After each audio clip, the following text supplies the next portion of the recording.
Good morning.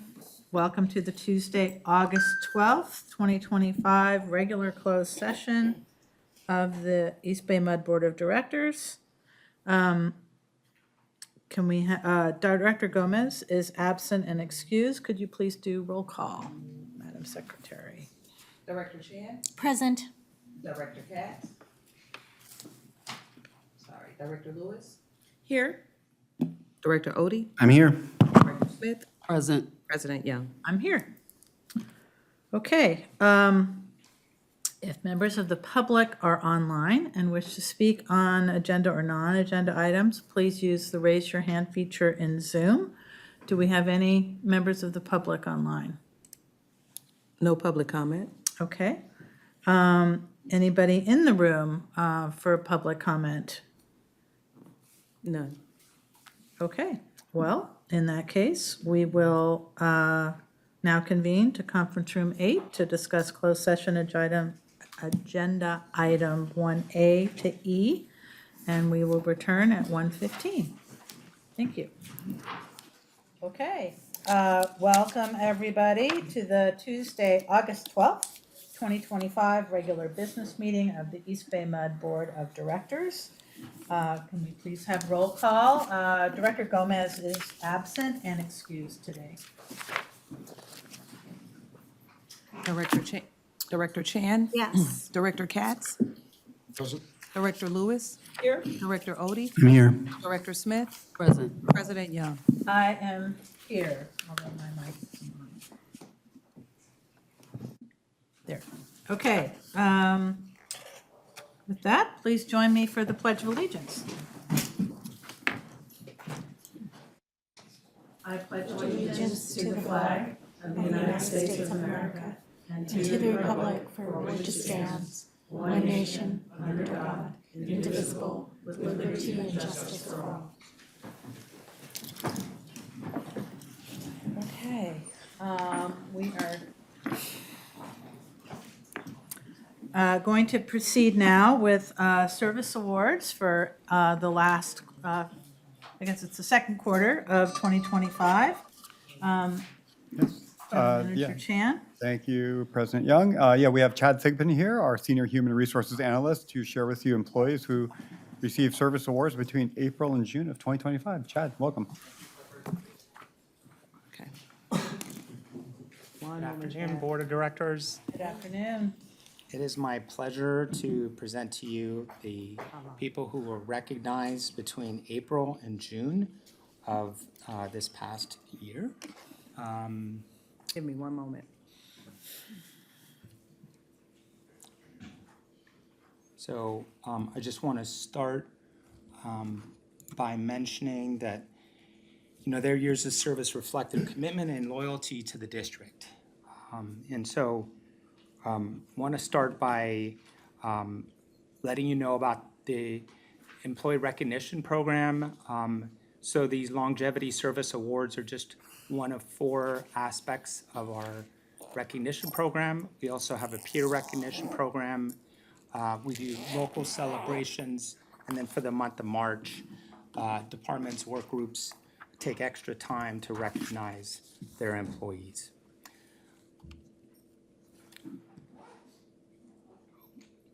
So in terms of these awards, they are given every 5 years.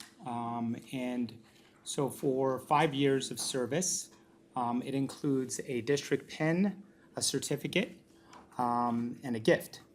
And then those reaching 20 years of continuous service receive a wooden water drop. And then retirees may choose to receive a belt buckle or a buckle emblem placed on a base. And then finally, retirees with 25 or more years of service may choose to receive a wooden plaque. All right, so let's start with recognizing employees that have 35 and 30 years of service. So for 35 years of service, David Dempster and Tony Martin have 35 years of service, and then Jenny Tam has provided 30 years of service. And there is a picture. Anybody that's here, that's getting recognized, please stand. Tony, I know you're here. Yes. Oh.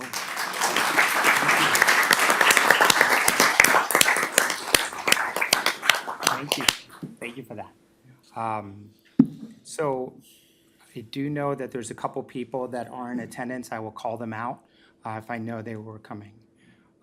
So this is Jenny Tam receiving her 30 Years of Service Award, and she's accompanied by her coworkers here. I want to recognize those with 25 years of service, so let me just take a moment to see if people with 25 years of service are in the room and would like to stand. Okay, I thought Marcella might be here, but was probably not able to make it. But we had Damon Hom, Marcella Khan, Max Lowe, Amber Sakari, and then Jamal Williams. Moving on, we are at 20 years of service. And with 20 years of service, we have Elizabeth Cole Prayer, Wilson Fong, Francis Han, Charles Hunter, and Arthur Jawad. And anybody here with 20 years of service on this slide? Just want to make sure you get recognized here. So actually over in the picture there, that's Victoria Jenner with her supervisor, that's Frances Han with her supervisor, Victoria Jenner. And then I did see John, so we're going to call out John with 20 years of service. So John, if you could stand up. Thank you, John. Thank you for your service, John. Appreciate it. Also, George McCory. You can see a picture of George here. Thank you, George. I got a picture of, for those of you online, here's a picture of George. And then we also have Joseph Pengelinen, Thomas Reinhardt, and Christy Schwab. So thanks again for your service. Okay, going to 15 years of service. I want to give people a chance to stand up who are here. Okay, but it's Martin Costello, Rustin Mackey, Shirley Ng, James Russell, and Richard Taylor.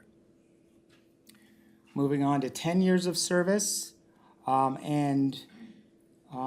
We have Allison Breedy, Terry Carty, Sabrina Chang, Phoebe Grow, Tim Carlstrand, Tracy Creshon, Melissa Lash, and William LeConte.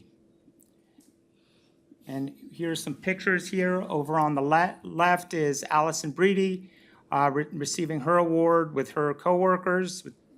And then over on the right, we have Sabrina Chang with her supervisor with her 10 years of service award. And then finally, we have Phoebe Grow here, a picture of Phoebe Grow with her colleagues with their 10 years of service award. All right, and we do have Jenny Orogo. So Jenny, could you please stand up? Thank you, Jenny, for your 10 years of service. We also have Shirley Liu, Ryan Casada, Scott Rietdorf. He might be online, so thanks, Scott, for your service if you're online, and Kimberly Rock. All right, and we have got some pictures here. We've got Jenny over on the left. Got Scott Rietdorf celebrating his 10 years in the middle. And then we've got Kimberly Rock with her supervisor, Anjali Strader, over on the right. Okay, and then finally, 5 years of service.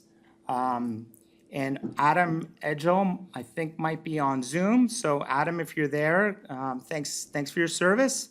But we also have Joshua Dara, Michael Dupe, Brian Hogan, Ryan Klemenchik, Christopher Laquan, Jacob McClellan, William Velasco.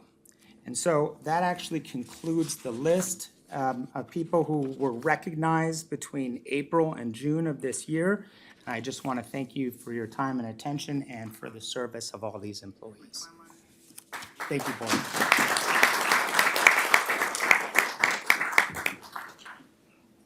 Thank you, everyone, whether you're listening online or I'm sure you'll tune in to this when the recording is up and available. Thank you for your service. Keep up the great work. And now we will move on. There are no announcements from closed session. We'll now go to public comment, and I have one card in the room. Are there any speakers online? No online public comment. Okay, when prompted, please state your name, affiliation, if applicable, and the topic that you'll be speaking on. Please refrain from providing personal information such as addresses or phone numbers. During public comment, if this is needed, a staff member will contact you, or you will ask you to contact staff.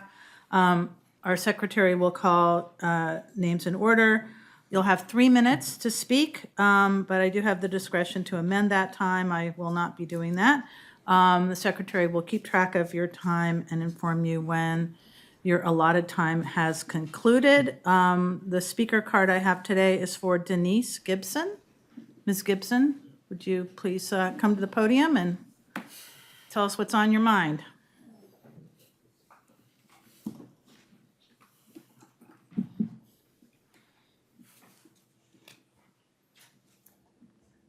I'm here with billing and inspection concerns. My name is Denise, and I'm requesting your attention to a troubling pattern of billing and inspection discrepancies on my account. The issue has caused unnecessary stress and appeared to reflect deeper procedural problems. On June 13, 2025, I visited your office and submitted my Social Security award letter to staff member. Do I not mention names? You mentioned not to mention names. Do I not mention the name of the individual? No, you can. Okay. To Khalil, who verbally confirmed my approval for the CAP program. A few days later, I received a formal documentation verifying my enrollment. Despite this, on July 8th, I received a letter threatening a lien on my home over a balance of $36.58. This was after my payment had been posted and assistance confirmed. I responded promptly and was later told that there was an internal mistake. On July 10th, technician Ian came to inspect and found no leaks. The same afternoon, Robbie Pence showed up unannounced and left a tag on my door at 1:15 while Ian was still apparently on site. Robbie last reported a leak in the PVC bushing inside the meter box and claimed the meter reading was 475. I asked repeatedly to be present for any inspections that did not happen. When I called to follow up, customer service lead Anita repeated the claim and confirmed that Robbie's reading had been reported. I later spoke to Robbie myself. When I challenged the discrepancy, he hung up on me. I requested an official inspection, and on July 18, a foreman returned with Robbie.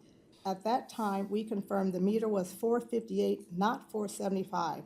Robbie admitted to an error only after being pressed, and the foreman dismissed it casually as a mistake. Yes, these mistakes are not vital. They cost customers money, time, and trust.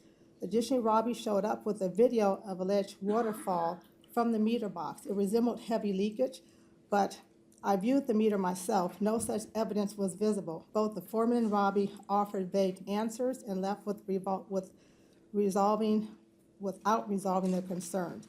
The foreman speculated that there might be a slab leak, but did not support the theory with any measurements or physical proof.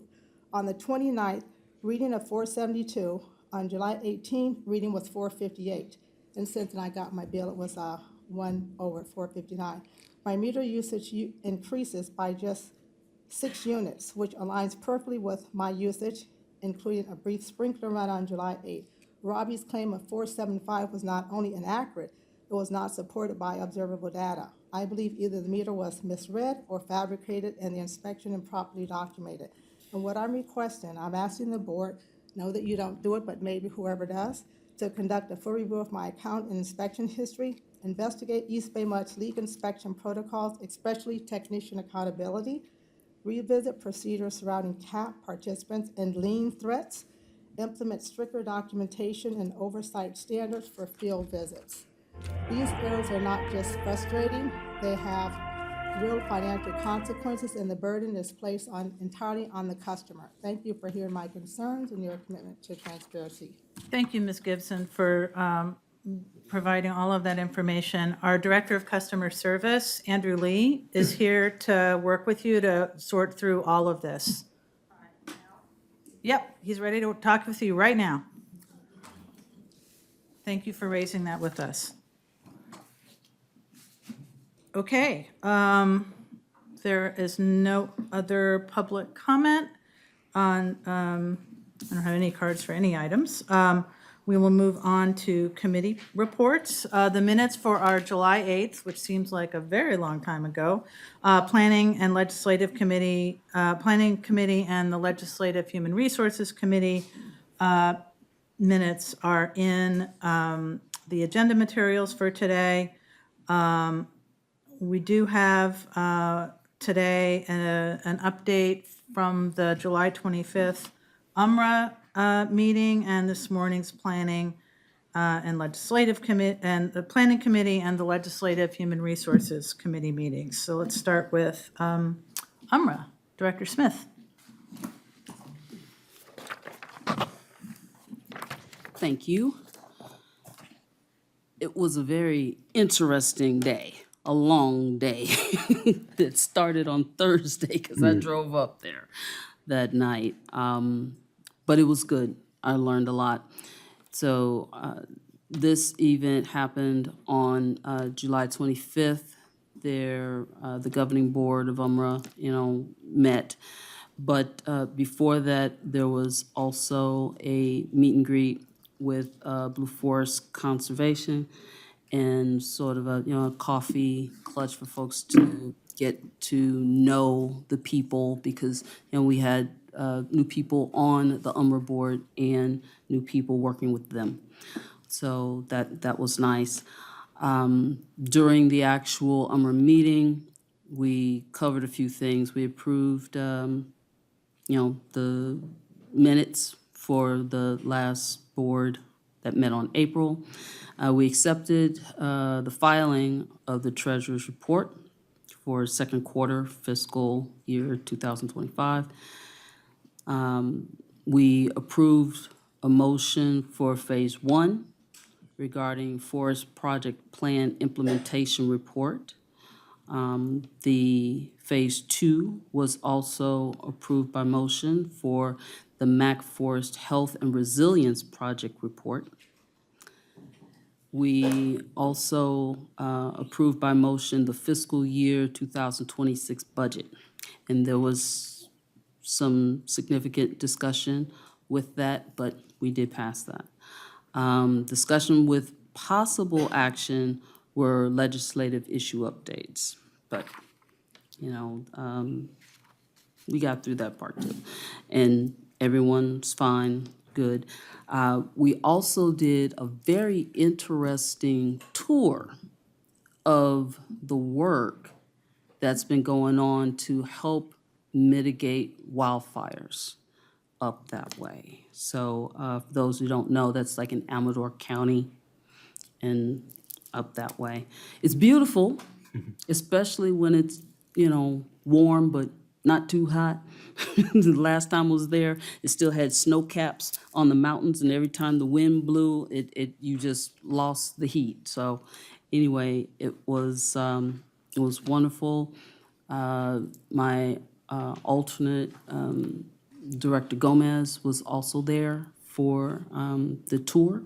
So it was good. We met a lot of great people, got a better understanding of the work that's going on up there as far as making sure that our forests are reasonably healthy, that we can mitigate a lot of the fire by being proactive and also preserve the purity of the water sources up there by keeping a lot of fire and ash from getting in the sources. So with that, I yield. Thank you. Planning Committee, Director Chan? Yeah, I have the planning committee notes for today, August 12th. And this is the report out. The planning committee met earlier and received updates on the regulatory compliance semi-annual report, January 1st, 2025 through June 30th, 2025, and the dam safety program annual report. So that's my report out. Okay, thank you.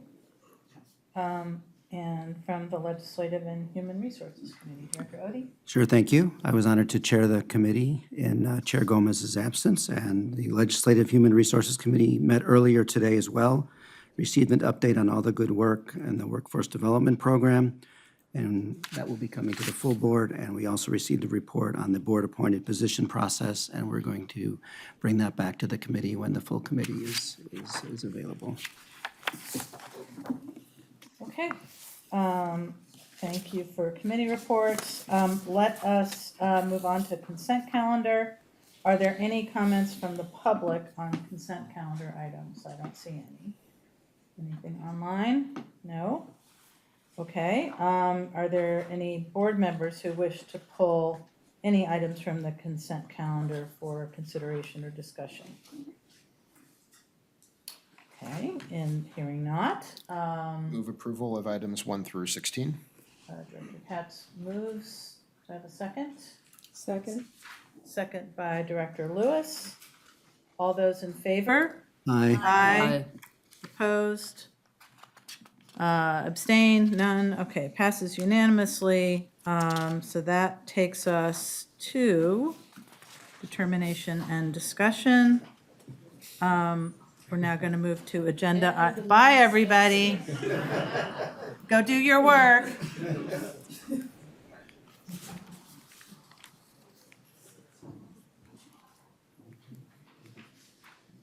You know, all that time when we were online, we never had to wait to clear the room after consent. I guess seems like we have to start doing that again. We had a whole break in between Right. meetings, so longer consent calendar. Yes, that's true. Long consent calendar. Okay, let's go on to agenda item 17, which is to provide input on the performance criteria for performance evaluations for our general manager and general counsel. I have my, I'm sorry. I thought I had notes. I don't have notes. Maybe I'll just help out while you look for your notes. We received just a few comments at the last meeting on the appraisals. One was to include leadership as one of the competencies for the general counsel, and you'll see in the table, leadership is in there. And then also adding a criteria to drive efficiency and improve effectiveness, and that was added as well. That was the only feedback that we received from the board, and those have been incorporated in what's in your packet right now. Okay, so just for some context for folks, previously, we had a rather, I don't say informal, because we spent a lot of time, talking with both our general manager and general counsel about the work that they did and priorities for going forward and, sort of a SWOT sort of approach, but it was not delineated, and we thought that it was time to do so. And so this proposal for, a more formal evaluation criteria follows what happens with our senior staff, and thought it was appropriate to follow in line. If we adopt, this isn't action today, it is action today. Actually, it says discuss and provide input. So.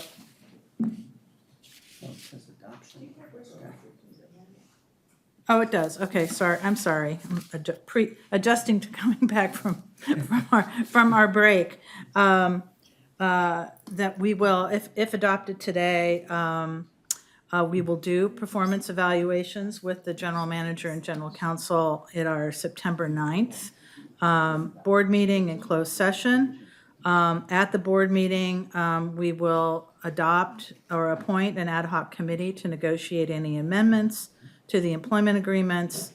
At our September 23rd closed session meeting, we would provide direction on the proposed contract amendments to the ad hoc committee. And then at the October 14th board meeting, we would consider amendments to the general manager and general counsel employment agreements and go forward from there.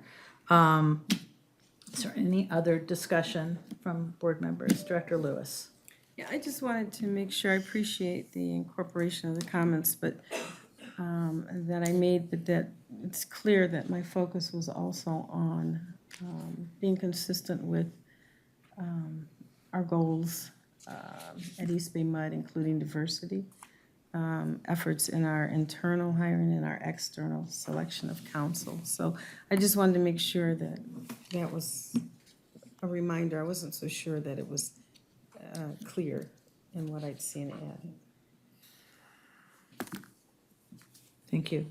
And that is broadly, one of the three categories that the senior management team is evaluated on. The first, broad categories is leadership competencies. The second category is meeting the 5 pillars within our DEI strategic plan. And then the last one is achieving the priorities of the district. But if you'd like, Director Lewis, we can make that even more explicit in the evaluation. I was only concerned because it's called out, as you just articulated with regard to the general manager position, but it is not the same or mirrored language with regard to the general counsel. So if I were reading it, I would have assumed that they weren't both required the same. Okay, we can include that. Thank you. Yeah, I would also say that it is incumbent upon us as the board in conducting the performance evaluation to make clear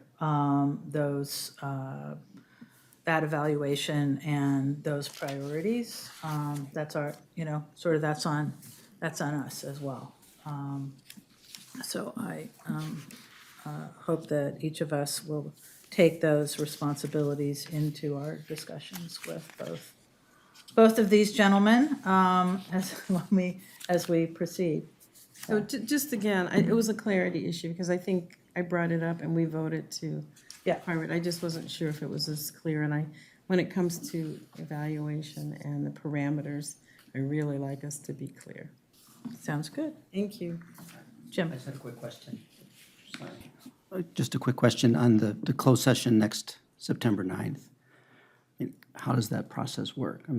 Is there a draft performance evaluation that's We will prepared or? receive self-evaluations from each, from the general manager and general counsel, and then we will engage in a Okay, discussion of said evaluation. okay, sounds good. I'd be happy to move approval of the updated performance criteria. Okay. Do I have a second? Second. Second, moved by Director Odie, seconded by Director Smith. Any further discussion? Including my clarification. Including Director Lewis's request for inclusion, more specifically on the DEI metrics. Thank you. One more question. Yeah. So the draft, will that be available before the meeting, or will the first time we see it? Yeah, be we'll at get the it meeting? the Friday before the board meeting. Yeah, you'll get it with the mailing. Okay, When the mailing goes out, Okay, it'll thank be you. in the OneDrive okay. folders. And I would assume that both Derek and Clifford will be available for any comments or questions that board members have in the interim prior to that. Okay. Then let's have a vote. All those in favor? Aye. Opposed? Abstain? Okay, it passes unanimously. we will now move on to agenda item 18, the general manager's report. Yes, so next we have Kelly Zito, our Director of Public Affairs, to share highlights of our communications and outreach efforts last year and our plan for next year. All right. Can you hear me okay? Thumbs up? Okay. Soft. All right. Thank you. Thanks, Clifford. Good afternoon, President Young and members of the board. As Clifford mentioned, I am going to take a few minutes today to walk you through some highlights of our communications work from FY 2025 and then give you a preview of what our plans are for FY 26.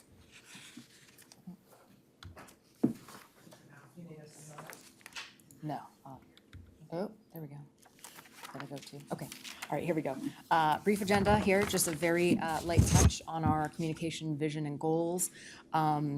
Summary and outlook for kind of our three main kind of buckets or sections that we work in, press and social media, local government and community affairs, and then our education program, and then just touching on some next steps. Although in each of those sections, there'll be some next steps, so you'll kind of see those spread throughout the presentation.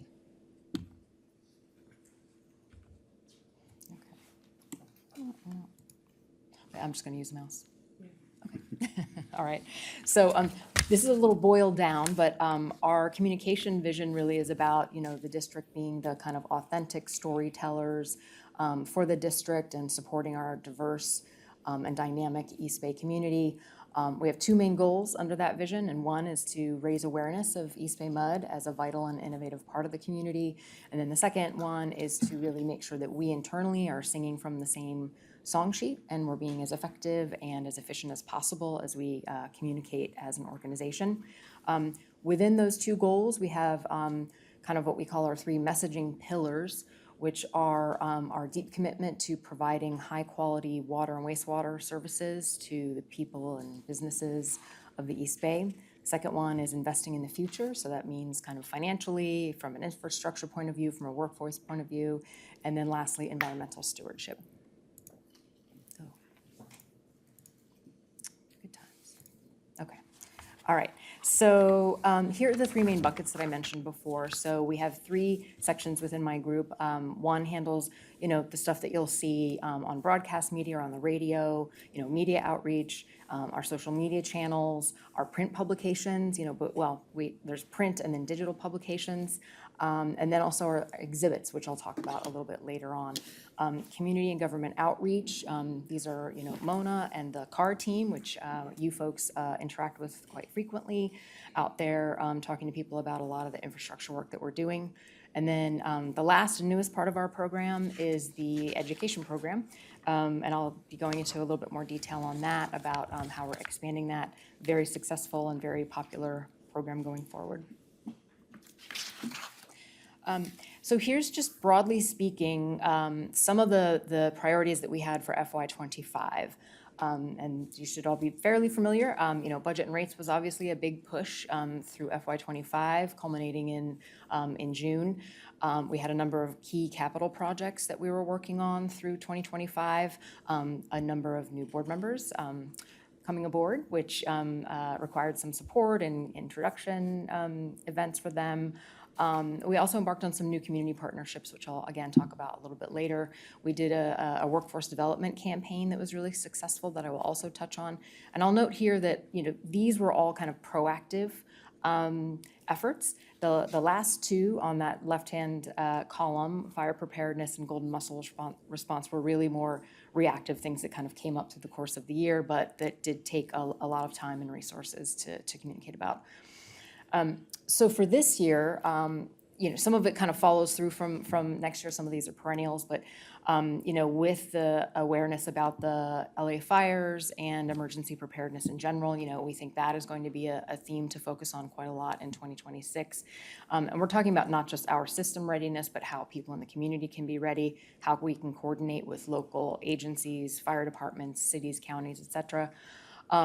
Investment in infrastructure, we want to kind of keep that story about, what people's rate dollars are paying for by explaining more about infrastructure investment and the value of water. water quality and drink tap. We saw some feedback or some data from the customer opinion survey, which is the next bullet, talking about how some people are still leery about drinking water from the tap, and so we want to devote some time and energy to that this year. And then and then we want to keep strengthening those community partnerships, and we have ideas about how we might do that. And then the last bullet is always the known unknowns, the things that occur that you never know are coming, but then that do, like golden mussels. All right. Oh my gosh. Sorry, I'm like not doing this right. Do you want to drive? All right, I'll take one last stress. Okay, so press, it was a very busy year for press. We did over 100 interviews. We did a number of press releases almost once a month. We got a lot of media mentions.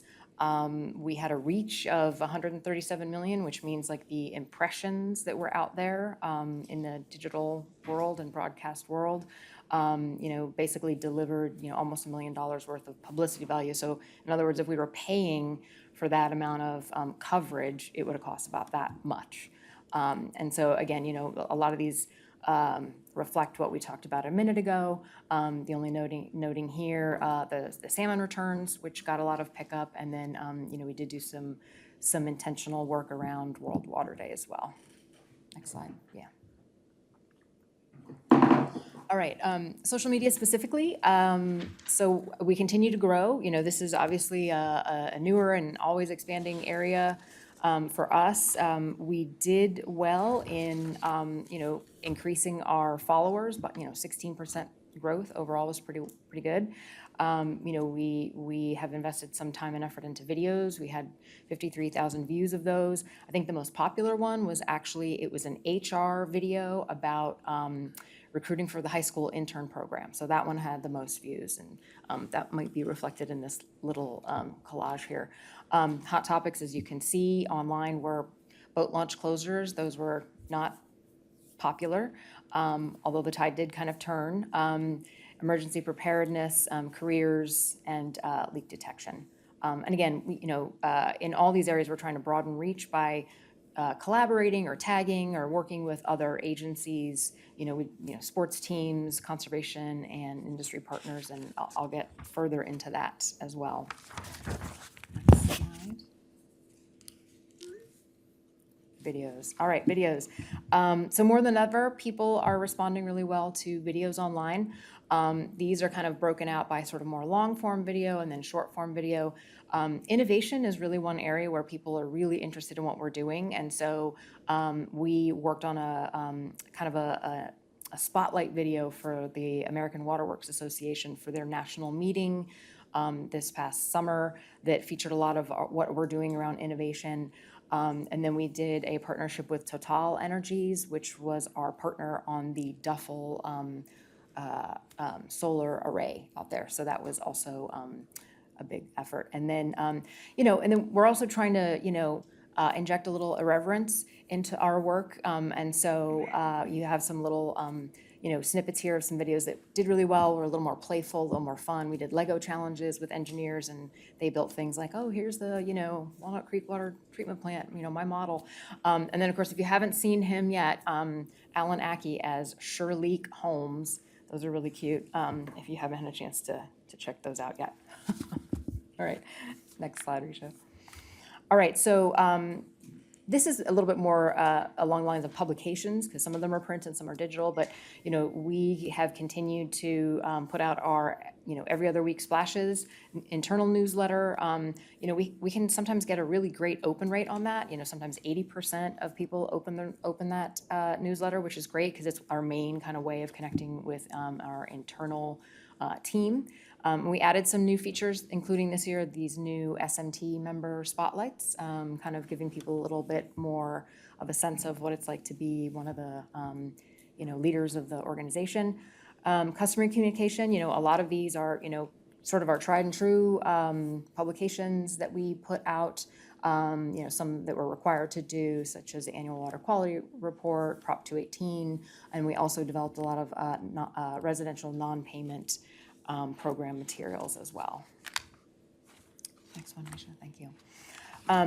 So continuing the centennial theme, flowing into the future. We kind of, finished that work this year in three main products that you see here. So we have the Flipbook, which is this really awesome online asset that kind of uses all kinds of archival video and photo and text and artifacts, pictures of artifacts that we found to kind of tell the district's story over the last 100 years.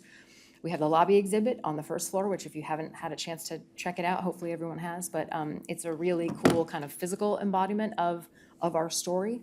And then finally, as part of our PowerPoints, that including the one, we're using today, and the splashes masthead, we kind of reinvigorated those, did a bit of brand refresh to make those a little bit more friendly and playful. So those were also continuing this year.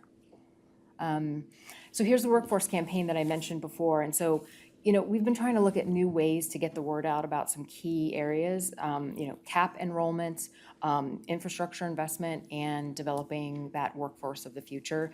And so last fall, we did a 10-week workforce campaign, multi-channel, mostly digital, some print versions. These posters, some of these you might see were actually in BART. The bottom one was on BART. It really got a lot of interest. This was more like a, hey, just general awareness campaign. We just wanted to let people know, hey, there's great jobs at the district. Learn more. Come to our site. Click through to our jobs page. And so we did get a lot of impressions and applications. And interestingly, I think it's the click-through rate. There's an industry benchmark where they measure how much did it cost you for someone to click through. And so for this campaign, I think it ended up being something like 35 cents per click for someone to click through. That's what it kind of cost us. The industry average is well above that, multiple times that, sometimes as high as like, $8 a click or something. So this was, money well spent. Going forward, we are trying to hone in a little bit more on areas where we have some weaknesses in workforce development. So recruiting for hard to fill positions, and also giving people really practical, kind of tips and tricks and, kind of insider information, legal, of course, about how to, get a job here at the district, because those are obviously so much in demand. All right, so for this section, the public information side, look ahead, our proactive media pitches, a lot of them are going to focus on infrastructure and habitat restoration, some of the great work that we're doing upcountry with our partners. Again, Drink Tap, getting back to that, questioning water quality topic. Workforce campaign phase 2, like I mentioned, helping people with the process and timing it to hard to fill positions. And then on social media and publications, again, we want to keep kind of the drumbeat going about emergency preparedness and wildfire prevention. And then, of course, crisis comms is something that we work really closely with our BCP and EOT folks with, in terms of, wanting to be prepared for, if and when, a big issue or item happens, and we want to be prepared for that. Okay, these next two sections I'll try to go pretty quick. So local government, upcountry, and community outreach. So this one, the numbers kind of tell the story. I haven't actually added all of those up. I think it's probably up over 300 meetings that the community affairs team has gone to over the last fiscal year, and they range from community, neighborhood meetings where we went and did our budget rates roadshow, to, public agency meetings, to giving city council presentations. And so there's a lot of these that happen through the course of the year. And then here on the right, you can see what the main topics were for those this year. So obviously new board member introductions, budget and rates, the residential non-payment policy, wildfire preparedness, and the rest. There was, the last one, East Bay Mud Imposters, was one that has kind of cropped up here and there, and it's people going door to door and pretending to be with East Bay Mud and telling people their water is contaminated, and then they're trying to get to sell them these like expensive filtration systems. And so that kind of pops up here and there, so we have to do some, concentrated effort around counteracting that. Upcountry, so the FERC relicensing effort is obviously underway. There were some initial meetings this past summer that we supported my group as well as the Upcountry and WNR and many other folks. Key issue outreach up there, again, related to the recreation changes, such as the limitation on alcohol for certain dates, for a certain season, the mussels prevention work, and then the boat launch closures. And then, we've also done a really good job of trying to expand our tours up there, so taking farmers, other, irrigation districts, landowners, others, behind the scenes to see our infrastructure so that it's not just this kind of mystery up there that they don't ever see. All right. Capital and maintenance projects, right? These are our bread and butter items that involve everything from, holding a public meeting to going door to door and, telling people about what we're doing. Sometimes we're in front of someone's house for a week. Sometimes we're at a facility for years. And so, this kind of outreach can be very intensive and take a lot of time. And again, we don't just, engage with the community around where they're happening, but we do a lot of prep and coordination and communication with the local jurisdictions around there, the counties, the cities, the MACs. We want to make sure that they're all aware and that we're also on the same page as it pertains to things like joint paving and things like that. Board support. So 54 presentations and speaking engagements for the board members this year on a range of different topics. Some of these were ward events, but some of these were, you wanted to go out and speak at different venues or to certain groups. And so, preparing talking points for you, making sure that we had the right venue or the right group to speak with. A number of those were introductory meetings for the newer board members. This kind of, again, runs the gamut. The issues can be all over the map. I think the photo here is from Director Chan's ward event where we have Dr. Kenichi Soga from UC Berkeley speaking about the Center for Smart Infrastructure. So it's been good to have internal folks present at these, but also great to bring external folks in to speak as well. Sponsorships, so 100 sponsorships this past year, which is about the norm for us. I think in total, we reached through all of these different sponsorships and festivals and events, somewhere around 1 million people through the course of that kind of public event season. For a number of those, we bring the Water on Wheels, which is, of course, very, very popular. And I think we can go on to the next one. So the look ahead for community outreach for FY26. So we've just pulled out a couple of capital projects that are going to be high profile this coming year. So Lafayette Tower retrofit, of course, Central Reservoir demolition, San Leandro Channel crossing, but of course there are many others. And so we'll be doing a lot of outreach on many more than those.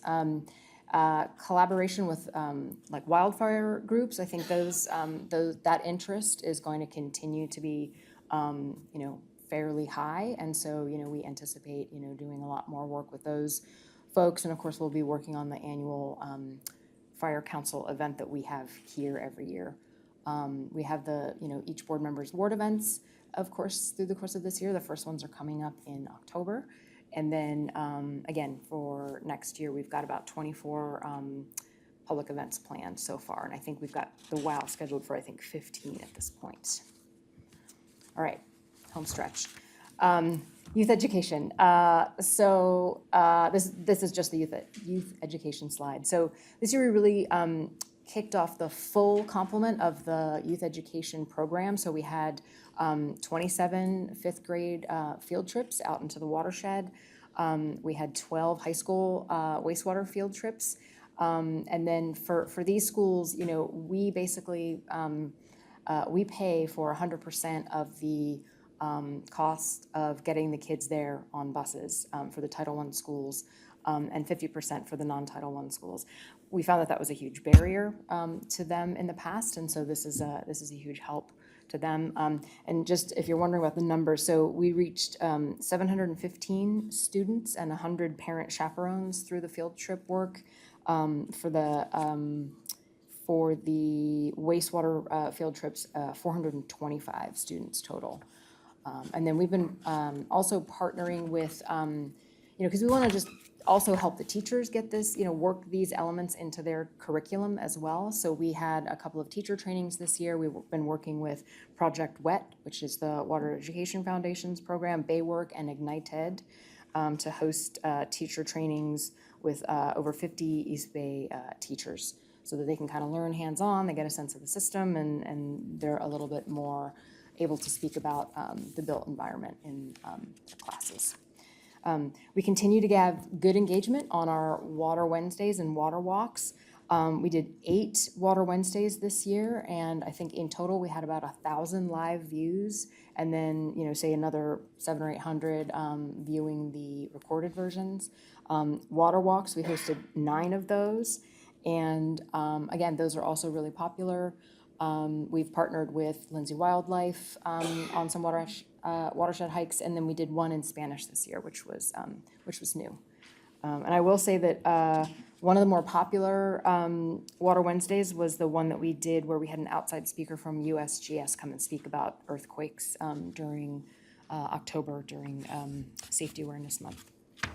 All right, Community Water Academy, we're really proud of this program. We have been getting really great, curious, interested, engaged participants in this program. And, we expect to have the next one coming up in the spring. There's 5 in-person sessions, including a full long day at a party and hatchery. As we go forward, we want to continue to refine this. I think one of the things we're looking at is, how can we involve more community-based and nonprofit partners? We haven't seen quite as many folks in that area participate, and so we want to make sure that we're really, increasing that. Upcountry, Mary Campbell, who's pictured there in the picture that's on the lower end, is she's been doing a fabulous job with education upcountry, working with Lodi and the Salmon in the Classroom project, North Cal Science Festival with over 2,000 participants. We hosted a bunch of field trips through the City of Lodi's Outdoor Equity Grant program at Comanche and Pardee. And we partnered with a science museum up there to kind of host this Mastodons Among Us exhibit as well. Strategic partnerships, so this is an exciting new area for us. Hopefully you've all seen the Alphabet, well, we played it here, so I guess everyone did see it. The Alphabet Rockers song, H2 Flow, that is up over 180,000 views on YouTube, and it was featured on YouTube Kids on World Water Day. That was a really, really fun collaboration, and we continue to kind of hear from them from time to time, and that was just a really great collaboration. We also had a live performance of the song at the Oakland Roots game in April, and we had Director Young, President Young, do the introductory remarks. And then we also, we have a collaboration that we're doing with the Oakland Ballers. We've put up some recycled water signage there because that's what's watering their fields. We're still, making sure that we're expanding with our existing partners, and so Oakland Zoo, which we've worked with before, we updated some signage out there this past year. So there's 4 new water fountains and filling stations with this kind of look and feel here, talking about wildlife and the importance of, refilling and not using plastic. And then we have a couple more of those in development at Lindsay Wildlife Experience. All right. So the education program look ahead, in this new budget, we did have the resources assigned to hire 2 part-time outreach and education specialists who are going to help support education programming, namely allowing more schools to come out to our watershed and our water treatment plant for that 5th grade field trip program. We think we're going to go from 27 to we're shooting for at least 40 classes coming out this year with those new resources on board.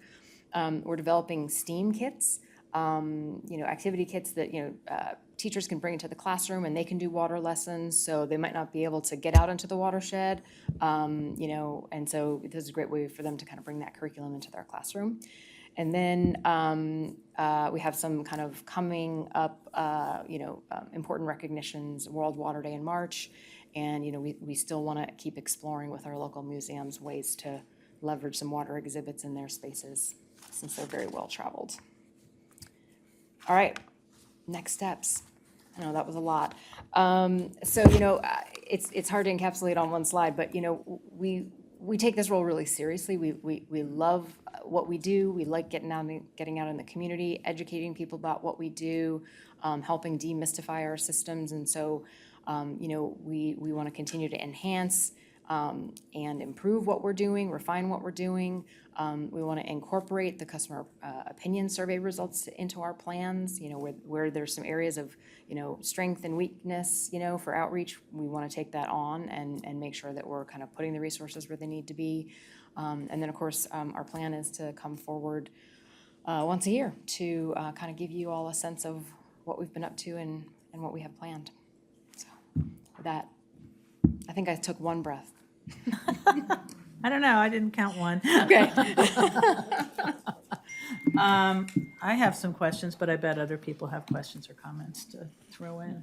That was a packed, action-packed, full report. Andy?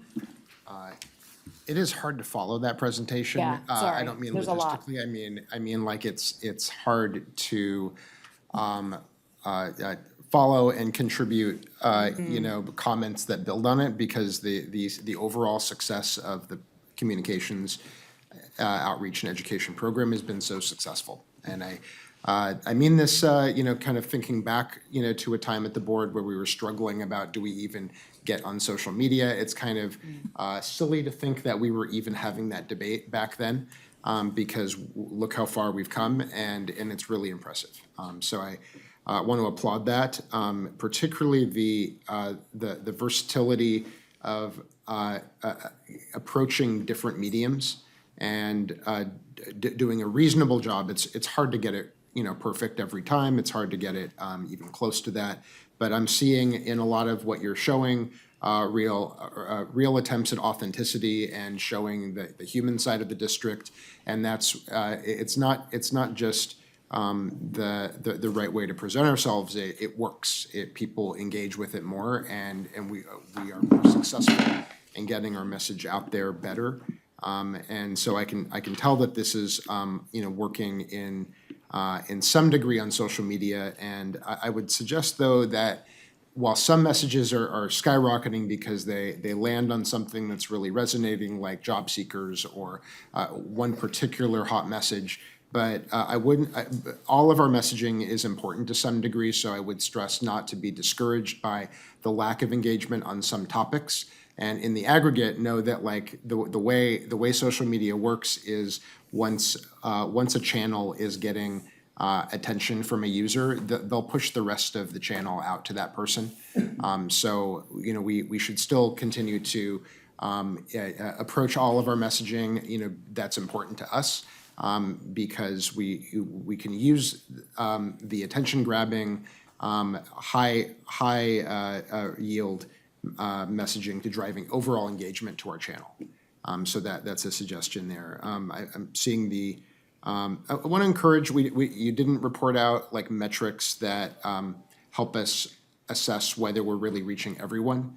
And I mean in terms of like demographic diversity of the district in many different ways: homeowner, renter, age, race, and ethnicity, gender. But whatever metrics that our platforms that we're using have to offer, just an audit to make sure that we are reaching everyone. Especially as the topics that we really want to make sure are important for all communities to experience, that those messages are getting out right. And that may also apply to different media, including the traditional paper and billboards, because it still is an important tool, and we can be sure that reaches a lot of people. We'll move on to the education program, and particularly, I'm glad to see progress in our expansion of the fifth grade watershed field trip program, which I still urge that we strive over the long term to be a universal option in conjunction with other outdoor ed offerings in the community. And I think that this presentation is very overarching, so I'll just say that I think more district to district outreach is needed. And of course, it's going to be one step at a time. This is a really great, big step that we haven't taken in a while.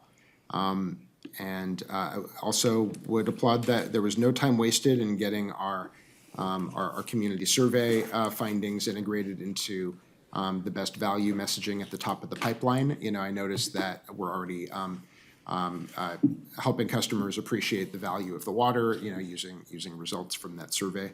And yeah, just wanted to note those things. Thanks. Director Lewis? Yeah, I just wanted to thank you and congratulate you and your team for a job well done.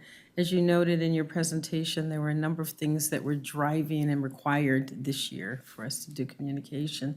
The only thing I would note is I'd love to see with regard to our educational outreach, a little focus with older students in high school, especially opportunities with regard to environment and engineering. And last but not least, I just wanted to tell you how excited I always am when I'm out and I see something that says East Bay Mud or what we're doing or how we make ourselves available. So thank you again. Okay, I just wanted to tell you, Kelly, really quickly that I really appreciated working with you on the Oakland Roots issue and that you were able to work with them as a sports team, and I think that that was really great visibility. I also am in the community, and people do tell me, hey, I saw this press release, or they will bring up issues and like the golden mussel. So I know that your work is reaching people in my ward, and I really appreciate that. I'm really kind of curious. We had a conversation in the past about reaching out to the Latino communities, and I know that there are some communities that are harder to reach than others. And so maybe in the next presentation, you could discuss that. But thank you very much. Well, we'll come Just go down the out. line. So real quick, I mean, I will say that the reputation we have in the community is just stellar and amazing. And I think you all are partially, if not mostly, responsible for that with all the work you do. So kudos for that. Can we just go back real quick to like slide 5 for a second? So, and I think one of my colleagues alluded to it, there was a lot this year.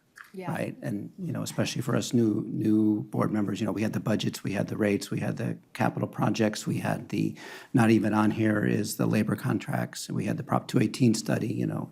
So kudos to you guys for doing all of that work. I mean, that was a lot of work, so I just want to appreciate that.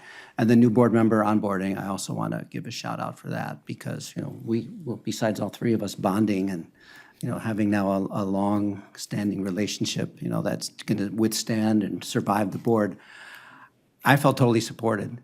And, you know, you were able to get us ready, you know, maybe not contribute as much as, you know, we might have wanted to, but, you know, more than we would have if we didn't have that. So I really want to give a quick shout out for that. And then if we can just go quickly, oh, no, 2 more things.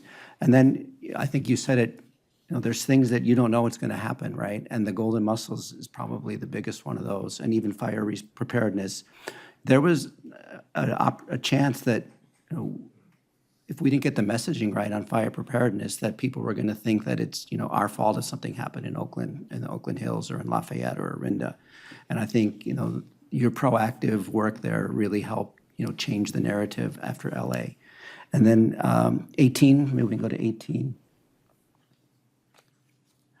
And again, you know, this is board support. You know, we did the new board member introductions, all the talking points, all the different community events. Again, I just want to let you know I feel like totally and completely supported by your team and appreciate all the work. And again, I think that's what helps create, you know, such a positive image for our agency in the community. So I don't have any suggestions or complaints. Just keep up the great work. Thank you. Can I just point out quickly on that slide, that's my Minnie Mouse costume. So I'm actually wearing my Minnie Mouse costume because it was Halloween. But that was a very fun event. And just to make one small comment on the fire preparedness outreach, I mean, you know, we're often in public affairs helping to kind of sometimes pull those things together, but it really is a broad-based effort, here at the district. I mean, there's so many different people who have to come together, water distribution, OMD, engineering, because it's a tricky topic to get into. So we're one of many people who kind of help on that front. But yeah, we've been very effective, I think. Kudos to everybody. Yes. This is a really good team. Joey? Minus the Mickey Mouse outfit, I Minnie want, Mouse. excuse me, Minnie Mouse outfit. Ditto on all of that. I've seen you all up close and in person doing the work that you do. And I can't say that anyone does it better. Yes, very much supported in making that shift from boots on the ground to here on the dais. And without you all, I don't know if it would have gone as smooth with general manager and secretary of the district in the taking tag turns in the driver's seat with us doing what we have to do. You all make us look good out there all the time, and I appreciate it. So I, add my kudos. I mean, Andy referenced our fear of social media being too much work back. That was something I heard in my first year on the board. And I just, going into COVID, I think things were still a little bit forward. Coming out of COVID, you've just like knocked it out of the park, basically, for the depth and breadth of, the work we're doing in these areas and, focused on the, sort of having everything headlined off of those two goals. I mean, the water walks, which I have to give a big hat tip to Clifford, who's the big ambassador for our water walks, but that's it's a great I wish we could have hundreds more.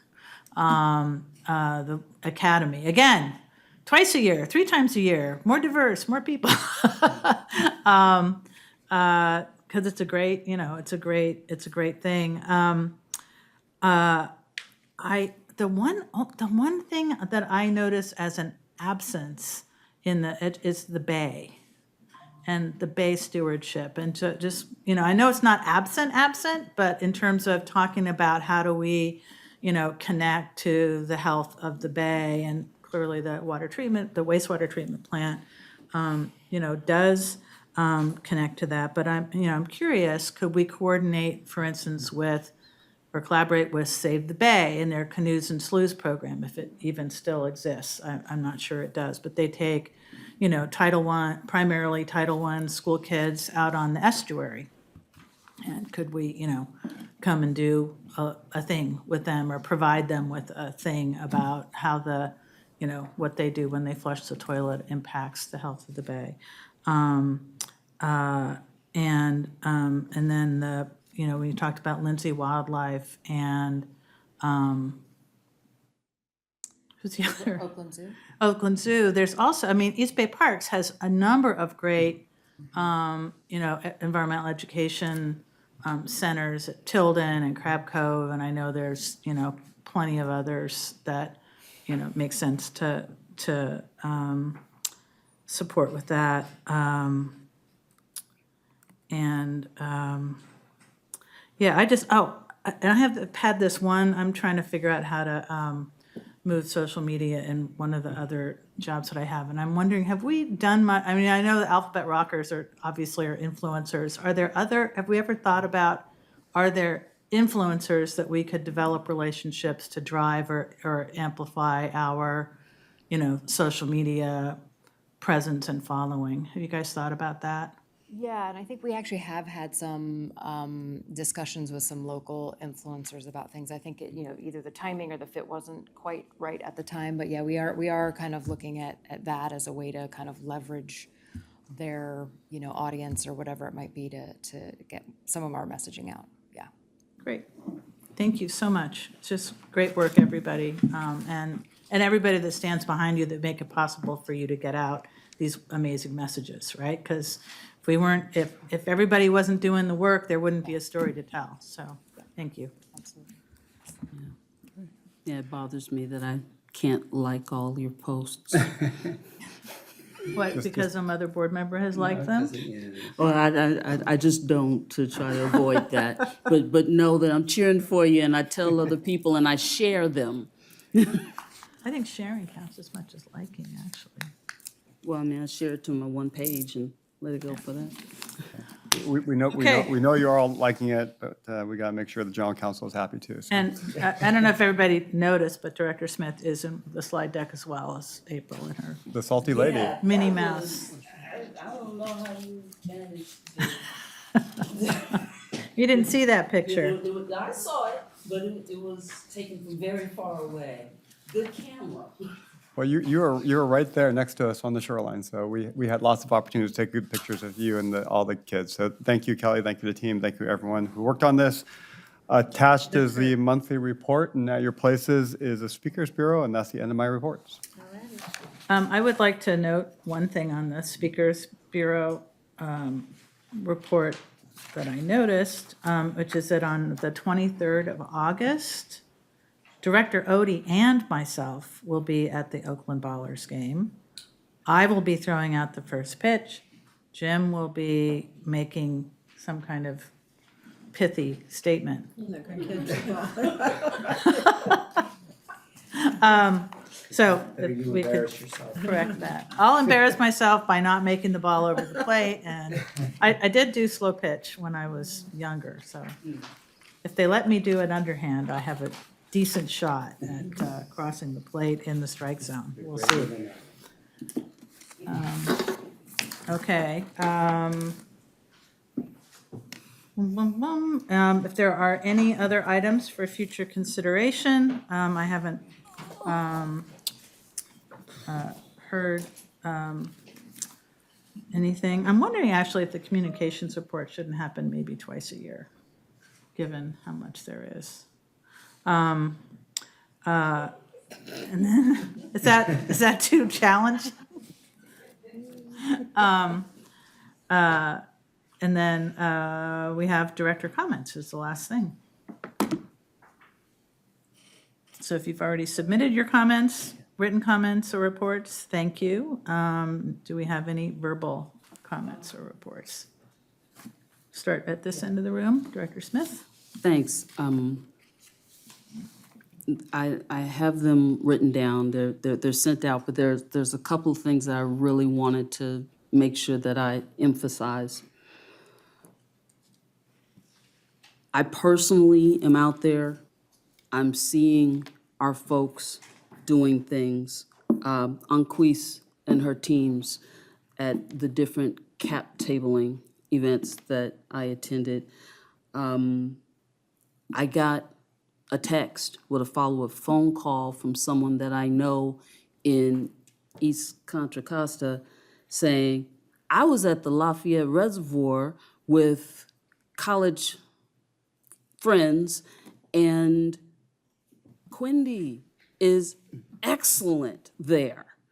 And I'm like, yeah, okay, I met her. Thank you for letting me know.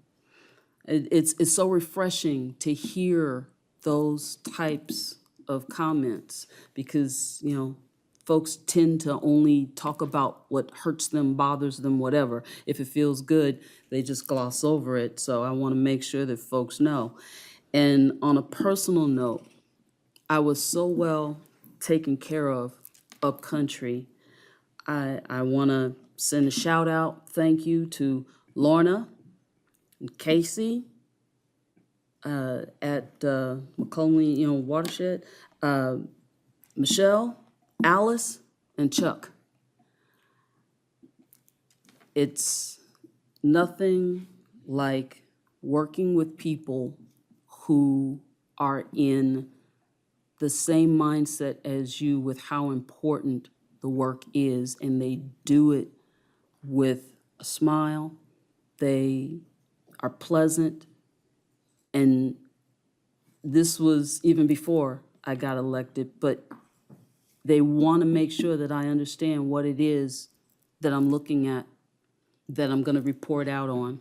They don't treat me like, someone that they have to babysit. And I really, really appreciate the camaraderie. Thank you. And we're just going to go right Okay. down the line. So real quick, I had the honor and privilege to be part of another wastewater treatment plant tour, my third this year. I can't get enough of that place, with the mayor of Berkeley, and Director Katz was there, so we actually had that noticed and ran it as a ledge committee meeting because there was a quorum. I don't remember the date of that, but it was since our last meeting. Also, on the 8th, my first trip to a pump station, I got to see Pump Station H. That was also very amazing and enlightening, and just to see the hard work that people are doing and, these big projects in our wards really is very educational, so I appreciated that. Last Saturday, also had a chance to represent the district at the Oakland Chinatown Lions Club Health Fair, right next door, our neighbors. And then, along with Director Chan, we were there July 9th at the Alameda County Mayor's Conference in San Leandro. So appreciated the opportunity to hear from the League of Cities presentation in our ward.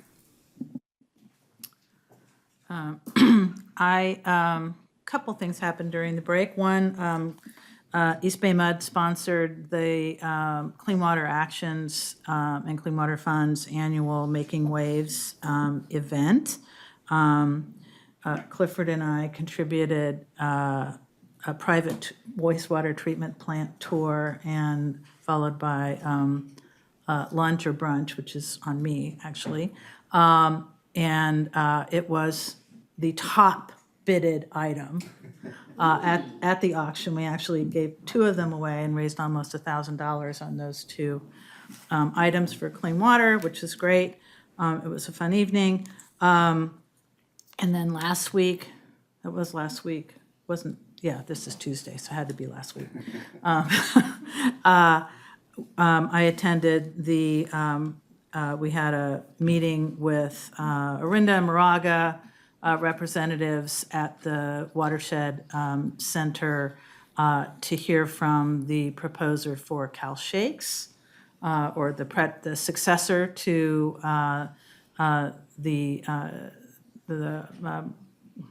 performances at that amphitheater. And I'm saying that Cal Shakes because it's not going to be, Shakespeare will be part of what they're proposing, but they are proposing a very varied entertainment, year-round entertainment schedule. We'll be hearing more about that, thanks to all the staff that participated in helping to make that possible.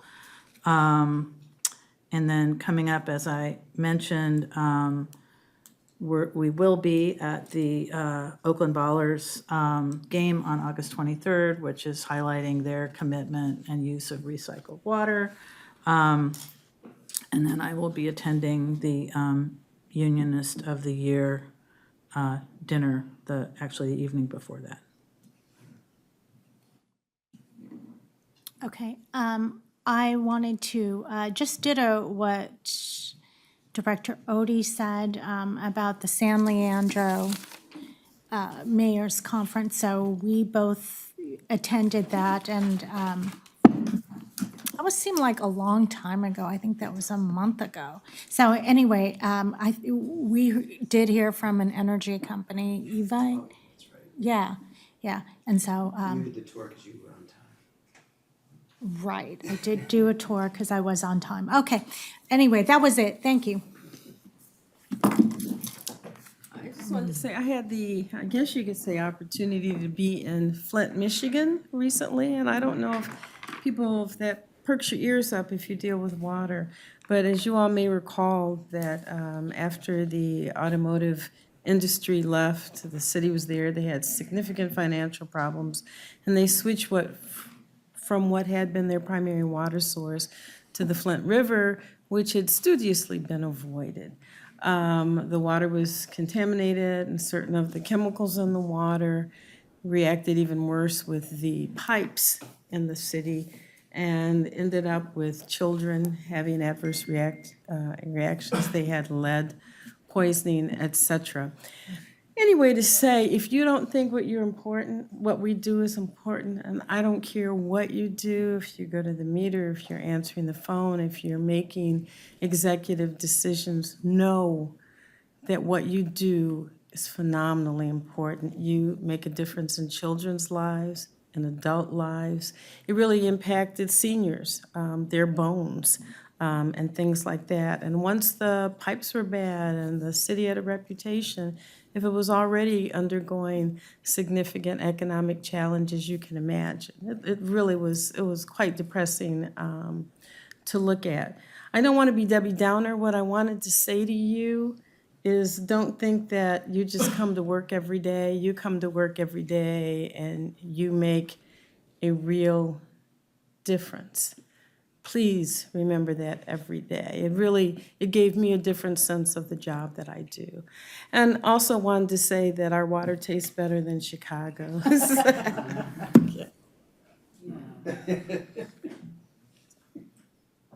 And also would report alongside Director Odie that I joined our wastewater director and team for a tour of the main wastewater treatment plant. It's been a while since I had a formal tour of the plant, so it was good to get the current staff's views about what the infrastructure needs are and to help educate the mayor of my home city about those issues.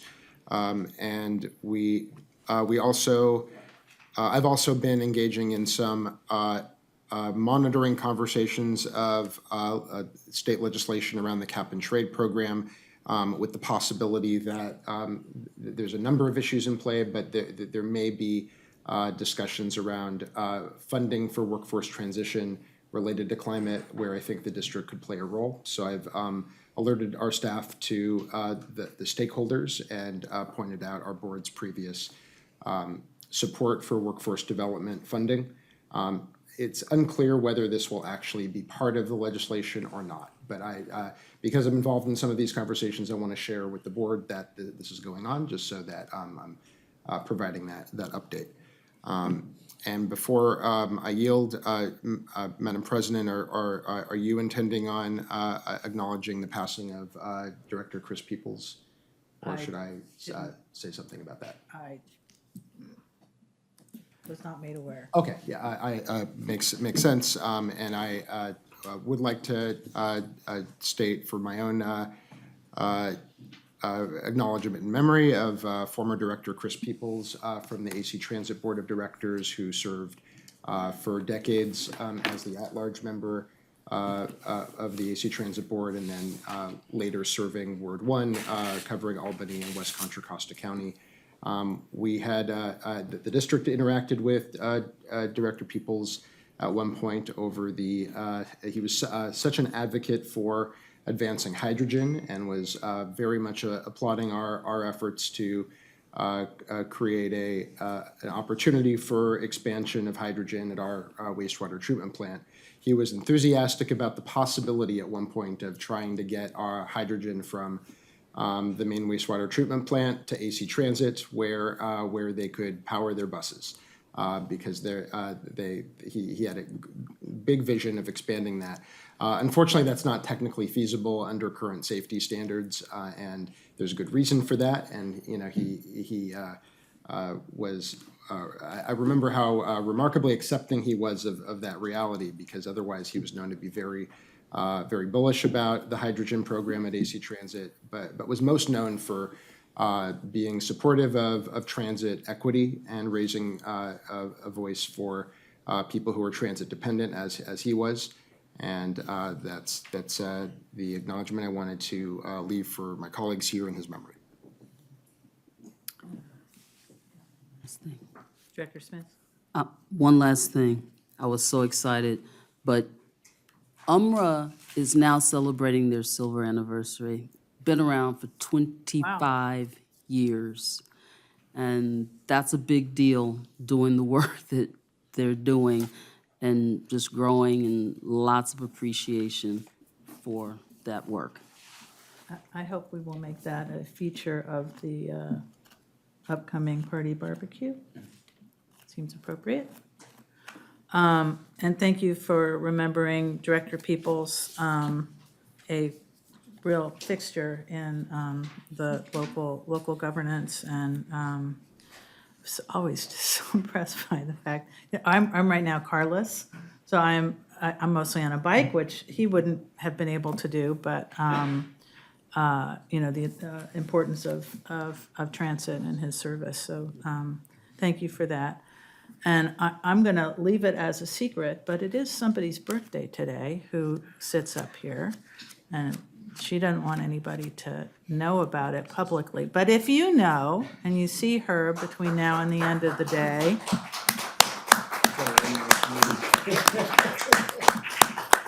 okay. With that, we will adjourn.